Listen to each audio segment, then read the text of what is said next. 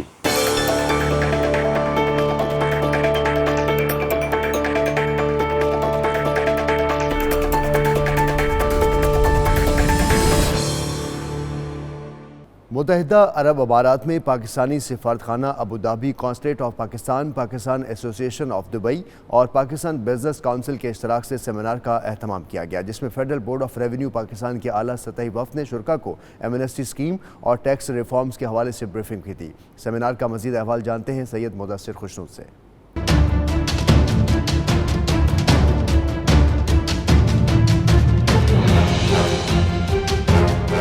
حکومت پاکستان کی جانب سے دی جانے والی ایمنسٹی اسکیم 30 جون کو ختم ہو رہی ہے. اوورسیز پاکستانیوں کی آگاہی کے لیے جنہوں نے اپنی بے نامی جائیداد ابھی تک ظاہر نہیں کی، کونسلیٹ جنرل آف دبئی میں سیمینار منعقد کیا گیا. اس سیمینار میں شرکت کے لیے director general international taxes FBR doctor Muhammad Ashfaq Ahmed کی سربراہی میں FBR کے وفد نے بھی شرکت کی.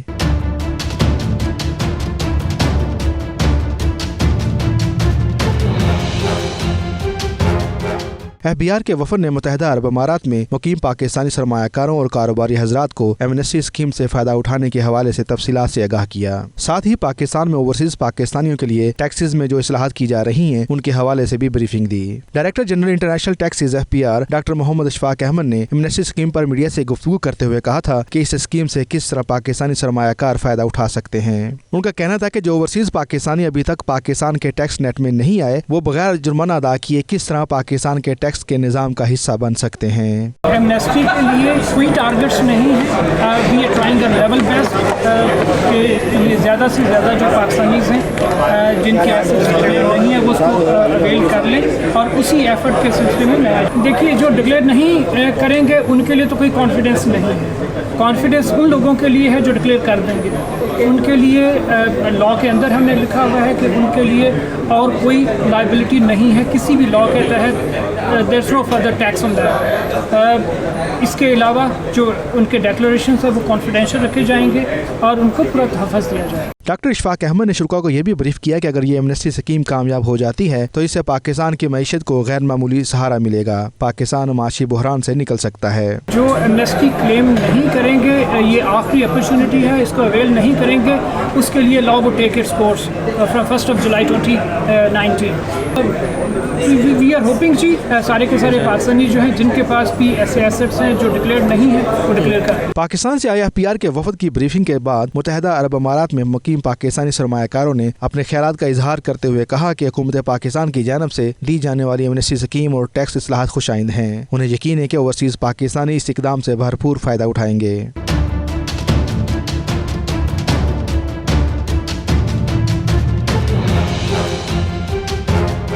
سیمینار میں پاکستانی سفارتخانے کے اعلیٰ حکام سمیت متحدہ عرب امارات سے پاکستانی بزنس مین، کاروباری حضرات اور صنعت کاروں کی بڑی تعداد نے شرکت کی اور حکومت پاکستان کی جانب سے دی جانے والی رعایت پر اطمینان کا اظہار کیا. کیمرہ ٹیم کے ساتھ سید مدثر خوشنود، دبئی، متحدہ عرب امارات. Pakistan ladies club South Africa کی جانب سے جوہانسبرگ میں خوبصورت عید ملن قوالی ایوننگ کا انعقاد کیا گیا، جس کا مقصد شوکت خانم ہسپتال اور ساؤتھ افریقہ کی غریب کمیونٹی کے لیے فنڈز اکٹھے کرنا تھا. رنگا رنگ تقریب میں نوجوان قوال سجاد صابری نے سما باندھ دیا. تفصیلات اس رپورٹ میں.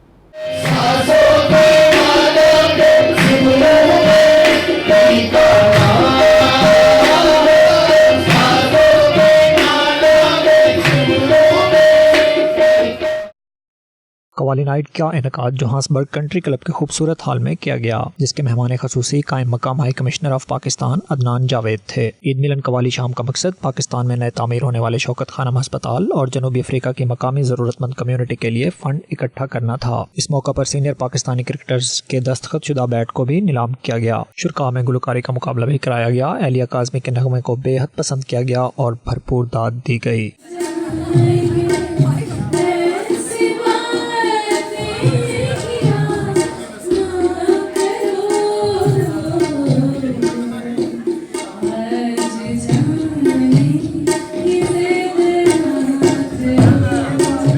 ساؤتھ افریقہ کے نئے ابھرتے ہوئے نوجوان قوال سید سجاد علی صابری نے اپنے منفرد انداز سے میلہ لوٹ لیا، جس سے شرکاء جھومنے پر مجبور ہو گئے۔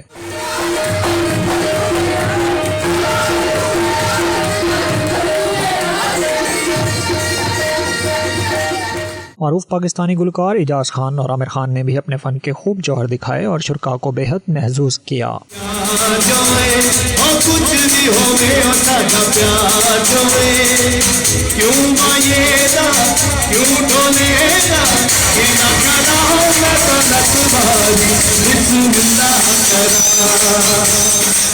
شرکاء کے درمیان گلوکاری کا مقابلہ بھی ہوا۔ خوبصورت گیتوں پر شائقین نے بھرپور داد دی۔ پر سامنے جب تم آتے ہو، پر سامنے جب تم آتے ہو، کچھ بھی کہنے سے ڈرنا، او میرے سامنے، او میرے سامنے۔ گلوکاری کا مقابلہ خوبصورت پرفارمنس پر اہلیہ کاظمی نے جیتا۔ اس موقع پر قائم مقام high commissioner of Pakistan Adnan Javed, PLC کے صدر یاسمین منظر اور دیگر نے میڈیا سے گفتگو کرتے ہوئے کہا، آج کا پروگرام بہت ہی خوبصورت تھا، جس سے کمیونٹی کو اکٹھے ہونے کا موقع ملا۔ آج ہمیں بہت مزہ آیا اور ہمارا یہ پروگرام بہت سکسیزفل گیا، اور باقی جو سارے گیسٹ آئے تھے انہوں نے بھی بہت انجوائے کیا، اور آئی ہوپ کہ اس طرح کے فنکشنز ہم کرتے رہیں اور انشاءاللہ وہ بھی سکسیزفل رہیں گے۔ PLC function was a huge success, بچے بڑے سب نے بہت ہی انجوائے کیا، اور آئی ہوپ کہ ہم فیوچر میں ایسے فنکشنز کرتے رہیں گے اور پاکستان کا نام روشن کرتے رہیں گے۔ جو ضرورت مند ہیں ان کی مدد کرنا ہے، اور ہمیں بہت خوشی ہوتی ہے جب ہم کسی ضرورت مند کی مدد کر سکتے ہیں، اور اس دفعہ فنکشن جو ہے وہ بہت کامیاب رہا ہے۔ یہ جو پاکستان لیڈیز کلب میں ہماری بہنیں ہیں، they are doing a great job charity کے لیے۔ اس میں یہ جو فنڈز ہیں یہاں پہ لوکلی بھی جو ایک ہماری انڈر پریویلیج کمیونٹی ہے اس کو اپلفٹ کرنے کے لیے یہ فنڈز یوز ہو رہے ہیں، اور پاکستان میں جو عمران خان صاحب کی کوشش ہے کینسر ہاسپٹل بنانے کے لیے، وہاں پہ یہ فنڈز ڈونیٹ کر رہے ہیں، اور ہم ایز اوورسیز پاکستانیز اپنی ان بہنوں کو ہر طرح سے کسی بھی اس طرح کے کام میں سپورٹ کرنے کے لیے دن رات ان کے لیے جو ہے وہ حاضر ہیں۔ اس ایونٹ کا جو ہم نے فنڈ ریزنگ کی ہے، اس ایونٹ کی جتنی بھی فنڈ ریزنگ ہے وہ ہمارے عمران خان کے شوکت خانم میموریل کے نیو ونگ، جو کہ نیو ہاسپٹل جو کراچی میں بن رہا ہے، یہ سب اس کو ڈونیشن جائے گی ہماری پاکستان لیڈیز کلب کی طرف سے۔ پاکستان ہائی کمیشن پریٹوریا اور اپنے کولیگز کے بہا پہ میں پاکستان لیڈیز کلب کو ساؤتھ افریقہ کا انتہائی مشکور ہوں جنہوں نے اس طرح کا ایونٹ کا انعقاد کیا ہے، اور سب سے کمنڈیبل بات جو ہے کہ یہ سارا پروگرام ان کا سیلف سپورٹ پہ ہے۔ تو اس طرح کی کراس کلچرل ایکٹیویٹیز ہی اصل میں آپ کی برانڈ ایمبیسڈر ہوتی ہیں، جس سے دوسرے کنٹریز کے لوگ سمجھتے ہیں، اور یہی پاکستان کا اصل امیج ہے۔ تمام مہمانوں کی لذیذ پاکستانی کھانوں سے تواضع کی گئی، جبکہ پاکستان لیڈیز کلب کے صدر یاسمین منظر کاظمی نے تمام شرکاء کا شکریہ بھی ادا کیا۔ استنبول میں رجب طیب اردوان کی جماعت کو 2 مرتبہ شکست دینے والے اکرام امام اولو کون ہیں؟ آئیے ان کی حالات زندگی پر ایک نظر ڈالتے ہیں اس رپورٹ میں۔ استنبول میں رجب طیب اردوان کی جماعت کو 2 مرتبہ شکست دینے والے اکرام امام 1970 میں ترکی کے علاقے میں پیدا ہوئے۔ استنبول کے 49 برس کے نومنتخب میئر امام اولو کا تعلق سیکولر ریپبلکن پارٹی سے ہے۔ انتخابات سے پہلے ان کے نام سے کم لوگ ہی واقف تھے۔ Yolumuz uzun, heyecanımız yüksek, gençliğimiz var, gençliğimiz var. Biz adalete tutarız. امام اولو نے بزنس مینجمنٹ کی ڈگری حاصل کرنے کے بعد استنبول میں اپنے خاندانی ریسٹورنٹس اور ریل اسٹیٹ کے کاروبار سے جڑ گئے. نرم گفتار والے امام اولو کی جیت کے بعد سوشل میڈیا پر بھی ان کی مقبولیت میں اضافہ ہوا اور ٹویٹر پر ان کے فالوورز کی تعداد 3,50,000 سے بڑھ کر 2.75 ملین تک پہنچ چکی ہے. اردغان کی جانب سے انہیں بھی فٹ بال کا شوق ہے اور وہ اپنے آبائی علاقے کے فٹ بال ٹیم کے بورڈ آف ممبر بھی ہیں. اب تک کے لیے اتنا ہی. مزید خبروں اور اپڈیٹس کے لیے آپ دیکھتے رہیے 92 نیوز UK.